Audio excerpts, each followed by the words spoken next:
Stuart Watson, Alex Jones here at Portman Road, where the long wait for an East Anglian derby victory is over.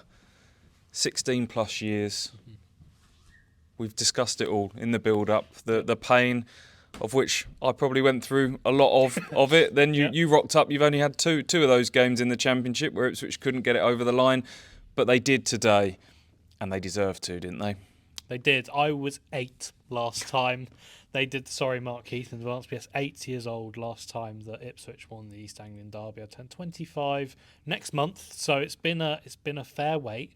Yeah, they did deserve it. They deserved it the last time they played here as well. It wasn't smooth sailing. It wasn't perfect from start to finish, but they were clearly the better side. They deserved to end this, and this is now showing what we hope will be a new era of this derby, because there was a big gap between these two teams, and it's not just about ending this streak, it's about showing that the tide has fully turned. What does this mean then, Alex? To get this monkey off the back, to make it 3 straight home wins here at Portman Road, to go into an international break on a real high with a bit of momentum. I think up to 9th in the table now, win that game in hand, that replay at Blackburn, and Ipswich are right up there in the mix. Feels quite significant today, doesn't it?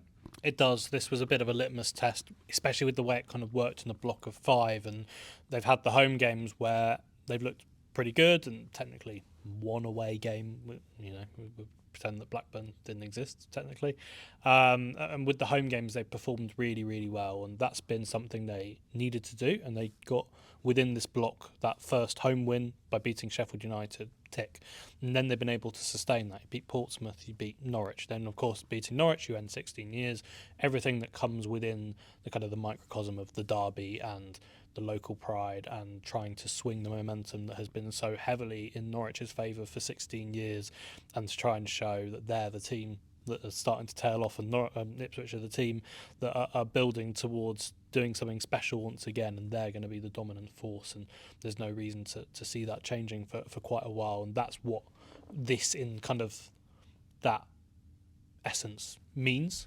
In terms of what it then means for the season, obviously it's a huge confidence boost. Obviously it gives them the platform to kick on. The international break then maybe doesn't come at a good time, but then they can carry this good feeling into training, into the town. These players who will go out and go shopping and go places with their families in the next 2 weeks will have people come up to them and say, "You were brilliant. I thought you were great." And you spoke quite a lot about how we're in this middle zone at the moment, aren't we, with these players where we've lost so many of the idols of previous years who've played big parts in back-to-back promotions. That squad has almost been decimated, and new players have come in, and they're not yet at the point of being able to become fan favourites and people that these fans love. But something like today makes Cedric Kipre, makes Jayden Philogene, makes Jack Clark these kind of idols and icons within Ipswich's history. It's growing, isn't it? I mean, Marcelino Nunez, we haven't mentioned him yet. All the chants around him today, antics at the end. I mean, he comes on, plays his part in the goal. He's gone over, he's hoisted the corner flag out of the ground and waving that above his head in front of the North Stand. He's posing next to banners, poking fun at former tweets from Norwich fans of the past.